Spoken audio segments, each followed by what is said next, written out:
नमस्कार दोस्तों, आप सभी का हर्ष एकेडमिक ऑनलाइन क्लास में आप सभी का फिर से स्वागत है। पिछले वीडियो में हम लोग मनोविज्ञान में बुद्धि के बारे में पढ़ रहे थे। बुद्धि में हम लोग बुद्धि की परिभाषा, बुद्धि की विशेषताएं, बुद्धि के प्रकार और बुद्धि को प्रभावित करने वाले कारकों के बारे में हम लोगों ने पढ़ा। ठीक है दोस्तों, आज हम जो बुद्धि के अंतर्गत दोस्तों जो टॉपिक स्टार्ट करेंगे वो है बुद्धि के सिद्धांत। इम्पॉर्टेंट है दोस्तों। कभी कभी तो डायरेक्ट इस टॉपिक से ये क्वेश्चन आ जाते हैं कि सिद्धांत को लेकर कौन आया था या फिर सिद्धांत के प्रतिपादक कौन थे। ठीक है दोस्तों, तो आज हम लोग स्टार्ट करते हैं बुद्धि के सिद्धांत। जो पहला हम लोग सिद्धांत पढ़ेंगे बुद्धि का, जो पहला सिद्धांत पढ़ेंगे हम लोग वो है एक तत्व का सिद्धांत। एक तत्व का सिद्धांत, इसको हम लोग यूनिफैक्टर भी कह सकते हैं। यूनिफैक्टर थ्योरी। और जो दोस्तों एक तत्व का सिद्धांत जो लेकर आए थे वो मनोवैज्ञानिक थे अल्फ्रेड बिने, और वो फ्रांस के मनोवैज्ञानिक थे। ठीक है दोस्तों, अल्फ्रेड बिने जो थे उन्होंने एक तत्व का, बुद्धि के एक तत्व के सिद्धांत को लेकर आए। उनके अनुसार बुद्धि वह मानसिक योग्यता है जिसमें केवल और केवल एक तत्व क्या होता है, निहित रहता है। अल्फ्रेड बिने के अनुसार बुद्धि वह मानसिक योग्यता है जिसमें केवल और केवल एक तत्व निहित होता है और उसको खंडित नहीं किया जा सकता, उसको अलग अलग नहीं किया जा सकता, क्योंकि वह अविभाज्य है। ठीक है, तो जो प्रतिपादक है वो थे अल्फ्रेड बिने। अल्फ्रेड बिने ये फ्रांस के निवासी थे दोस्तों, जैसे मैंने आपको शुरू में बताया कि ये फ्रांस के निवासी थे। और इनके जो समर्थक थे या सहयोगी कह लीजिए,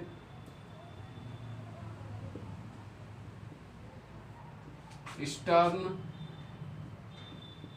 टर्मन, एबिंग, हास। ठीक है, उनके अनुसार ये जो बुद्धि में केवल एक तत्व सम्मिलित होता है। क्या होता है? एक तत्व सम्मिलित होता है, यानी बुद्धि वो मानसिक योग्यता है जिसमें केवल एक तत्व सम्मिलित होता है और वो जो तत्व है अविभाज्य है। उस तत्व का हम कोई भी नाम दे सकते हैं और वो तत्व क्या होता है? अविभाज्य है। अविभाज्य है उसका मतलब खंडित उसको नहीं कर सकते, अविभाज्य है, जिसके कारण इसकी आलोचना हुई। आलोचना का कारण था कि ये कुशवादी सिद्धांत इसको कहा गया। इसका नाम दोस्तों निरंकुशवादी सिद्धांत भी है। स्टर्न अल्फ्रेड बिने के अनुसार बुद्धि जो क्या है, अविभाज्य इकाई है। इस बुद्धि के सिद्धांत को दोस्तों प्राचीन सिद्धांत भी कहते हैं। हम लोग बुद्धि के प्राचीन सिद्धांत भी कहते हैं, प्राचीन सिद्धांत भी कहते हैं। ठीक है दोस्तों, आलोचना का कारण था कि अगर मान लेते हैं कि बुद्धि में केवल एक तत्व सम्मिलित होती है, ठीक है, एक तत्व सम्मिलित होती है, तो क्यों प्रत्येक व्यक्ति अलग अलग कार्यों में निपुण होता है, सब एक जैसे कार्य क्यों नहीं करते? तो ये इसकी आलोचना का कारण था, जिसके वजह से इसको क्या कहा गया? निरंकुशवादी सिद्धांत कहा गया। इसका एक और नाम है दोस्तों, बुद्धि का जो सबसे प्राचीन सिद्धांत है, जो पहला सिद्धांत है, यही है एक तत्व का सिद्धांत। लेकर कौन आए थे? अल्फ्रेड बिने, जो कि फ्रांस के निवासी थे, और इनके जो समर्थक थे, सहयोगी थे, स्टर्न, टर्मन और एबिंगहस थे। ठीक है दोस्तों, इसके बाद हम लोग पढ़ते हैं बुद्धि का सिद्धांत नंबर 2।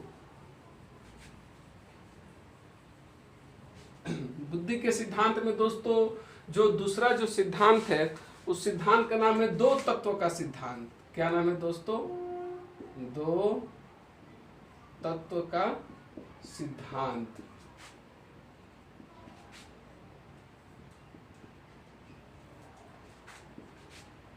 Two factor theory.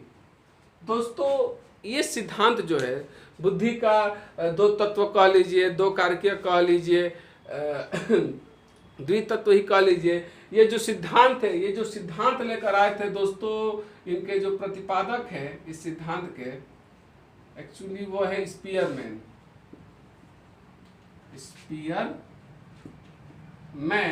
जो कि ब्रिटेन के निवासी थे। ठीक है दोस्तों, दो तत्व का सिद्धांत लेकर कौन आए थे? स्पीयरमैन जो कि ब्रिटेन के निवासी थे। ये जो थे सिद्धांत, ये बुद्धि के, ये जो सिद्धांत है बुद्धि के अन्य सिद्धांतों का आधार है। बुद्धि के अन्य सिद्धांतों का आधार इससे कह सकते हैं। ठीक है दोस्तों, स्पीयरमैन के अनुसार, जहां अल्फ्रेड बिनेट के अनुसार बुद्धि में केवल एक तत्व होती है, वहीं इनका जो आधार है, इनके अनुसार बुद्धि में दो तत्व सम्मिलित होते हैं। बुद्धि में दो तत्व सम्मिलित होते हैं। इनका है, इनके हिसाब से पहला जो है सामान्य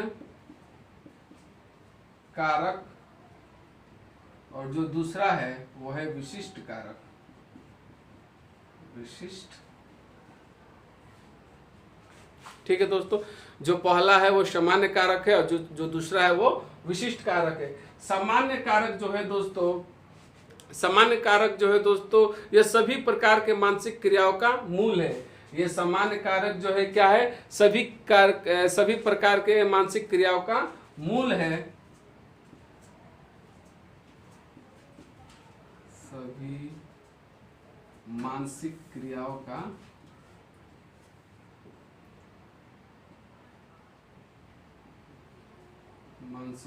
का मूल है।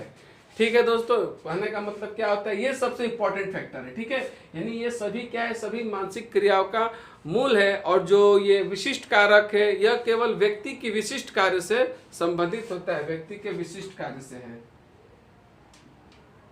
व्यक्ति के विशिष्ट कार्य से है। ठीक है दोस्तों, यहाँ तक आपको समझ में आया कि दो तत्व का सिद्धांत था, उसके प्रतिपादक थे स्पीयरमैन जो कि ब्रिटेन के निवासी थे।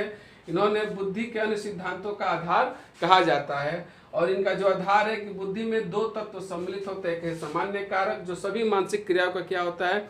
मूल होता है। और दूसरा होता है विशिष्ट कारक जो व्यक्ति के विशिष्ट कार्य से है। और इनके जो आलोचक थे,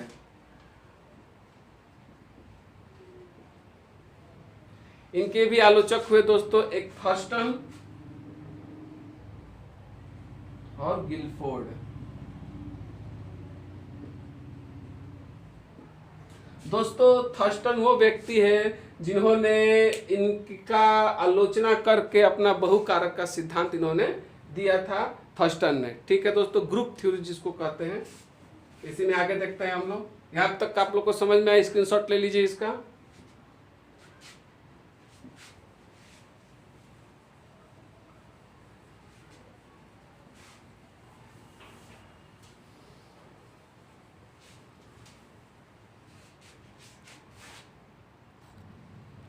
ठीक है दोस्तों, ये देखिए,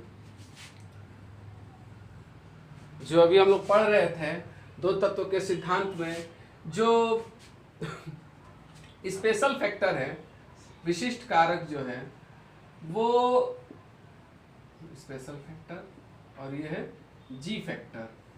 यानी जो जी फैक्टर है दोस्तों, वो सभी प्रकार के मानसिक क्रियाओं का क्या है? मूल है। और जो स्पेशल फैक्टर है वो केवल व्यक्ति के विशिष्ट कार्य से संबंधित होता है। यहाँ ये निष्कर्ष निकल के सामने आता है कि जी फैक्टर जिस व्यक्ति का जितना अधिक मजबूत रहेगा, वो उतना ही क्या होगा? बुद्धिमान होगा और अपने मानसिक क्रियाओं में सफल होगा। उसीलिए जी फैक्टर को क्या कहा गया है? कि सभी क्रियाओं का मूल कहा गया है। इसको इस तरह से हम लोग समझते हैं। देखिए इसको, ये तो मैं डायग्राम बनाया था, इसको हम लोग ऐसे समझते हैं। स्पीयरमैन ने दो तत्व बताए थे, दो कारक बताए थे। कौन कौन से कारक बताया था उन्होंने? दो कारक बताए थे। एक था सामान्य कारक,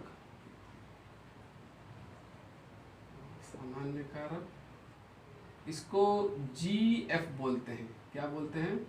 जनरल फैक्टर। और एक होता है विशिष्ट कारक। विशिष्ट,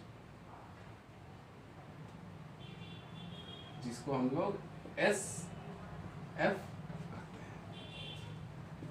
ठीक है, जो सामान्य कारक होता है दोस्तों वो मानसिक ऊर्जा कहा गया है। इसको सामान्य कारक को क्या कहा गया है, क्या कहा है स्पीयरमैन ने? मानसिक ऊर्जा की संज्ञा दी है, मानसिक ऊर्जा कहा गया।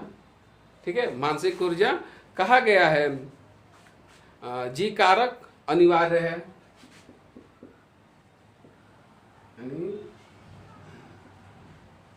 क्या है? अनिवार्य है। जन्मजात है ये। ठीक है दोस्तों, यह जो कारक होता है जन्मजात होता है और इसकी मात्रा जो होती है ना निश्चित होती है। मात्रा निश्चित होती है। निश्चित का मतलब ये नहीं होता है कि सबके अंदर समान होता है, किसी में अधिक तो किसी में कम होता है, इस तरह का होता है। यह स्थानांतरण है, इसका स्थानांतरण क्या होता है? हो सकता है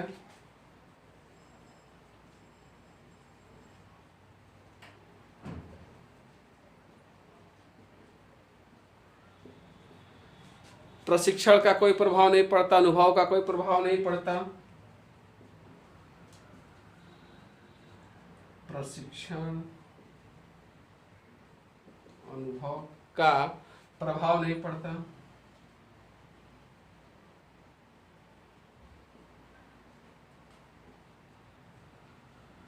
ठीक है दोस्तों, प्रशिक्षण और अनुभव का कोई प्रभाव नहीं करता और ये सभी क्रियाओं के लिए क्या है? आवश्यक है। यह सभी क्रियाओं के लिए आवश्यक है। यह सभी क्रियाओं के लिए आवश्यक है। ठीक है, और विशिष्ट कारक में आते हैं हम लोग। जो विशिष्ट कारक होता है दोस्तों ये जन्मजात नहीं होता है। विशिष्ट कारक जो है जन्मजात नहीं होता है, अर्जित होता है दोस्तों। ये अर्जित होता है, अर्जित होता है। जैसे मान लो कि हमको गाना गाने नहीं आ रहा है, हमने गाना सीख लिया, हमको 4 पहिया गाड़ी चलाने नहीं आता, हमने 4 पहिया गाड़ी का प्रशिक्षण लेकर उसको चलाना सीख लिया, तो ये सब क्या है? ये लोग हम लोग अर्जित किए हैं। तो ये विशिष्ट कारक जो क्या होता है वो हम लोग अर्जित करते हैं। ठीक है दोस्तों, प्रशिक्षण और अनुभव के द्वारा इसको बढ़ाया जा सकता है।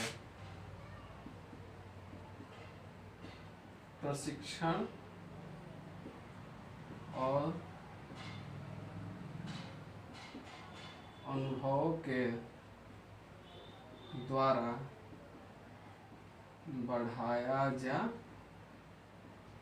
सकता है। ठीक है, जितना हम लोग प्रशिक्षण करेंगे उतनी हमारे कार्य में क्या आ जाएगी? कुशलता आती जाएगी। एक दूसरे से स्वतंत्र होते हैं दोस्तों। यह जो कारक जो होता है एक दूसरे से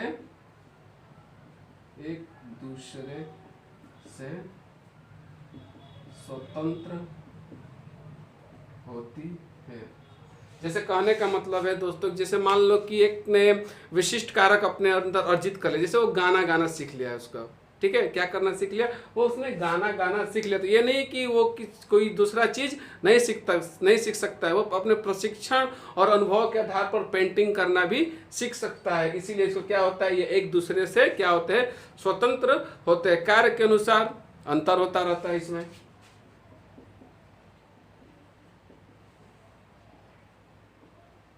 कार्य के अनुसार अंतर होता रहता है इसमें।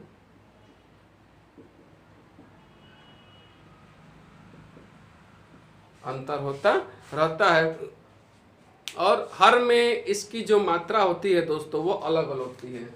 मात्रा जो क्या होती है?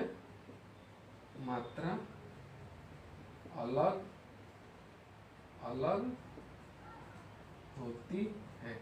ठीक है, ये तमाम चीजें दोस्तों की जो स्पीयरमैन ने 2 कारक का सिद्धांत बताया था उन्होंने, और 2 कारक में उन्होंने एक सामान्य कारक और एक विशिष्ट कारक बताया, और सामान्य कारक के बारे में मैंने आपको बताया, और विशिष्ट कारक के बारे में मैंने आपको बताया। इसके बाद एक और तत्व स्पीयरमैन ने जोड़ा, जो